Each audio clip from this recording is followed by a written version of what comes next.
వేం నరేందర్ రెడ్డికి కండువ కప్పినా ట్విట్టర్లో పెట్టుకున్నది నువ్వే. ఇవాళ నా నియోజకవర్గ అభివృద్ధి కోసం కాంగ్రెస్లో చేరుతున్నా అని మీడియాలకు ఇంటర్వ్యూలు ఇచ్చింది నువ్వే.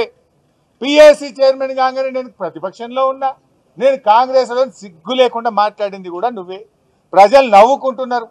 అయితే డిఫెన్స్లో పడి ఇజ్జత్మానం పోయిందని, ప్రజల్లో అవమానం పాలైపోయినామని ఇవాళ ప్రశ్నిస్తే మా కౌశిక్ రెడ్డి గారి మీద దాడి చేసే ప్రయత్నం చేసింది. అంటే ఈ దాడి రేవంత్ రెడ్డి గారు చేయించిన దాడి. ఇవాళ పోలీసులు ఏం చేస్తున్నట్టు నేను 3 సార్లు మాట్లాడాను. మా ఎమ్మెల్యే గారిని ఏమో హౌస్ అరెస్ట్ చేస్తారు, గాంధీ గారిని ఆయన ఇంట్లో హౌస్ అరెస్ట్ చేయడానికి అవకాశం లేకుండా ఆయన కూకట్పల్లి నుంచి ఇక్కడ దాకా వస్తుంటే ఏ రకంగా ఎస్కాట్లు ఇచ్చి తీసుకొచ్చిండ్రు అంటే ఇది ప్రభుత్వ దాడి, ఇది రేవంత్ రెడ్డి చేయించినటువంటి దాడి. అందుకే మేము ఒకటే కోరుతా ఉన్నాం, డీజీపీ గారిని, సైబరాబాద్ పోలీస్ కమిషనర్ను, దయచేసి మీకేమన్నా లా అండ్ ఆర్డర్ను కాపాడాలనుకుంటే తక్షణమే చట్టం మీద నమ్మకం ఉంటే, విశ్వాసం ఉంటే ఏసీపీని, సిఐని వెంటనే సస్పెండ్ చేయాలని బీఆర్ఎస్ పార్టీ డిమాండ్ చేస్తుంది. దీని మీద ఉన్నత స్థాయి విచారణ జరపాలని బీఆర్ఎస్ పార్టీ డిమాండ్ చేస్తుంది. లేకుంటే మేము వదిలిపెట్టాం, దీన్ని ఎంత దూరమైనా తీసుకుపోతాం. ఎందుకంటే మాకేమీ మీ మీద ప్రతిదాడులు చేయలేక కాదు, కానీ పోరాడి తెలంగాణ తెచ్చుకున్నాం. ఎన్నో త్యాగాలతో తెచ్చుకున్న తెలంగాణ. 10 ఏళ్ల కేసీఆర్ పాలనలో కంటికి రెప్పలాగా ఈ హైదరాబాద్ను కాపాడుకున్నాడు కేసీఆర్. హైదరాబాద్ బ్రాండ్ ఇమేజ్ పెంచిండు కేసీఆర్. ప్రపంచ పటములో హైదరాబాద్ను ఒక పెట్టుబడులకు స్వర్గధామంగా హైదరాబాద్ను తీర్చిదిద్దిండు కేసీఆర్.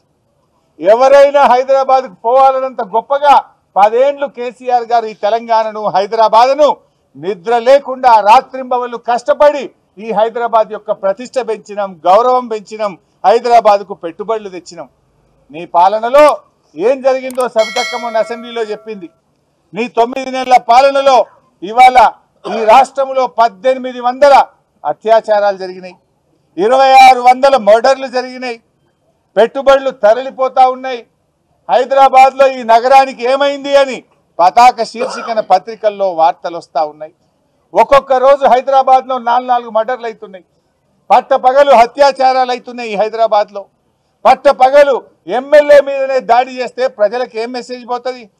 ఒక ఎమ్మెల్యేకే రక్షణ లేకపోతే ఇంకెవడన్నా వచ్చి హైదరాబాద్లో పెట్టుబడులు పెట్టడా? అందుకే ఈ రాష్ట్రం నుంచి వచ్చిన కంపెనీలు వాపస్ వెళ్ళిపోతా ఉన్నాయి, పెట్టుబడులు రాకుండా పోతున్నాయి. హైదరాబాద్ ప్రతిష్ట దెబ్బతింటా ఉంది, మసకబారుతా ఉంది. హైదరాబాద్లో గౌరవం, హైదరాబాద్లో ప్రజలకు రక్షణ లేకుండా పోతా ఉంది. ఇలా ఆలోచించండి. ఇలా రియల్ ఎస్టేట్ వ్యాపారం మొత్తం బంద్ అయిపోయింది హైదరాబాద్లో. కొత్తగా కంపెనీలు రావడం లేదు, ఉన్న కంపెనీలు వాపసు పోతున్న పరిస్థితి ఉంది. ఇలా ఇది పూర్తిగా ప్రభుత్వం యొక్క వైఫల్యం, ఇది రేవంత్ రెడ్డి వైఫల్యం. రేవంత్ రెడ్డి గారు మీరేం చేయదలుచుకున్నారు? ఈ రాష్ట్రాన్ని 9 నెలల్లో 9 కమ్యూనల్ ఇన్సిడెంట్స్ అయినాయి. ఈ రాష్ట్రంలో 9 కమ్యూనల్ ఇన్సిడెంట్స్ అయినాయి. 9 ఏళ్ల కేసీఆర్ పాలనలో ఒక్కరోజు కూడా జరగలేదు. చాలా జాగ్రత్తగా కాపాడుకున్నాం ఈ రాష్ట్రాన్ని. మేము దాడి చేయలేకనా? ఈ రాష్ట్రం, ఈ ప్రజలు మాకు బాధ్యత ఉన్నది. ఎంతో కష్టపడి తెచ్చుకున్న తెలంగాణ అని మేము చాలా బాధ్యతాయుతంగా ఆలోచిస్తున్నాం. కానీ నువ్వు చేస్తున్నది ఏంది? ఈ రాష్ట్రం యొక్క ప్రతిష్టను మంట కలిపే విధంగా చేస్తూ ఉన్నావు. అందుకే మేము డిమాండ్ చేస్తున్నాం, సిపి గారు, డీజీపీ గారు చట్టాన్ని కాపాడండి. మీరేం ప్రభుత్వాలు శాశ్వతం కాదు. ఒకవేళ మీరు సరిగా స్పందించకపోతే ఏ పోలీస్ అధికారులు అయితే కొమ్ము కాస్తున్నారో భవిష్యత్తులో తగిన మూల్యం చెల్లించుకోవాల్సి వస్తుందని కూడా నేను వారిని హెచ్చరిస్తా ఉన్నా. Don't think that power is permanent. మారుతుంది తప్పకుండా, ప్రజలు గమనిస్తున్నారు. 9 నెలల్లోనే ఈ ప్రభుత్వం పూర్తిగా అప్రతిష్ట పాలైంది. మా సహనాన్ని మీరు అసమర్థతగా భావించకండి. మా సహనం వెనుక తెలంగాణ ప్రజలు, ఈ రాష్ట్రం, హైదరాబాద్ అనే ఒక గొప్ప బాధ్యత మా మీద ఉన్నది. ఆ బాధ్యతతో మేము ప్రవర్తిస్తూ ఉన్నాం, ఆ బాధ్యతతో మేము వ్యవహరిస్తూ ఉన్నాం.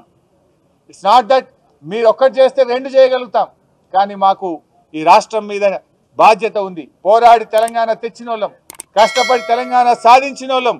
నీలాగా ఈ రేవంత్ రెడ్డి లాగా బాధ్యత రహిత్యంగా మేము వ్యవహరించాం. ఆనాడు రాష్ట్రం కోసం కూడా ఈ రేవంత్ రెడ్డి అన్నాడు పోరాడాలి. ఆయనకు తెలంగాణ రాష్ట్రమే గిట్టది మనిషి, ఎందుకంటే ఆయనకు ఈ రాష్ట్రం మీద అంత బాధ్యత లేని మనిషి. ఇలా మేమేమో బాధ్యతతో వ్యవహరించేటువంటి వాళ్ళం కనుక చాలా బాధ్యతాయుతంగా మేము మాట్లాడుతూ ఉన్నాం. ఇలా గాంధీ గారు మాట్లాడిన భాష చూసి సభ్య సమాజం తలదించుకుంటుంది. అది ఒక శాసనసభ్యుడు మాట్లాడాల్సిన భాషన నేను అడుగుతా ఉన్నా. స్పీకర్ గారు కూడా స్పందించాలి. శాసనసభ్యుల హక్కులను కాపాడాల్సిన బాధ్యత స్పీకర్ గారు. ఇవాళ మీ సభ్యుడికే ఇవాళ రక్షణ లేకపోతే ఈ రాష్ట్ర ప్రజలకేం రక్షణ ఉంటుంది? స్పీకర్ గారు స్పందించాల్సిందే. సుమోటో విచారణ చేపట్టి సంబంధిత పోలీసులను తక్షణమే చర్యలు తీసుకోవాల్సిందిగా నేను శాసన సభాపతిని కూడా ఈ సందర్భంగా కోరుతా ఉన్నా. మేమందరం కూడా ఇప్పుడు ఇక్కడ నుంచి సిపి సైబరాబాద్ దగ్గరికి వెళ్తా ఉన్నాం. ఇలా ఏ గుండాలైతే మా కౌశిక్ రెడ్డి గారి ఇంటి మీద దాడి చేసిండ్రో, హత్యాయత్న ప్రయత్నం చేసిండ్రో వాళ్ళందరినీ కూడా 307 కింద ఎఫ్ఐఆర్ ఇష్యూ చేసి అరెస్ట్ చేసి జైలుకు పంపేదాకా కూడా బీఆర్ఎస్ పార్టీ ఊరుకోదు.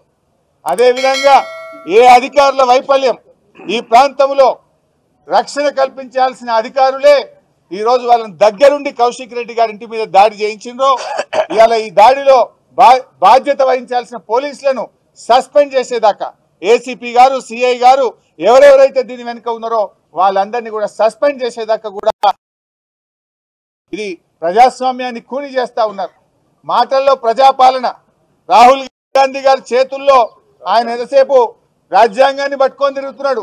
ఏం రాహుల్ గాంధీ గారు, రాజ్యాంగం అంటే, రాజ్యాంగ పరిరక్షణ అంటే ఇదేనా?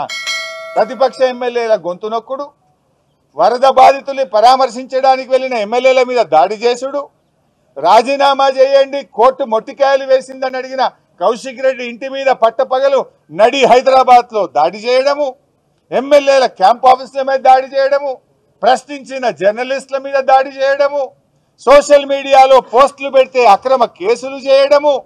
ఇదా ప్రజాస్వామ్యం? ఇదా రాజ్యాంగ పరిరక్షణ? రాహుల్ గాంధీ గారు, మీరు మాట్లాడితే కాదు, we want actions. I demand Rahul Gandhi, you direct Revanth Reddy to take action. Revanth Reddy గారిని మందలిస్తారా? చర్యలు తీసుకుంటారా? రాహుల్ గాంధీ గారు స్పందించాల్సిన అవసరం ఉంది. లేకపోతే రాహుల్ గాంధీని దేశంలో ఎవరు నమ్మడు.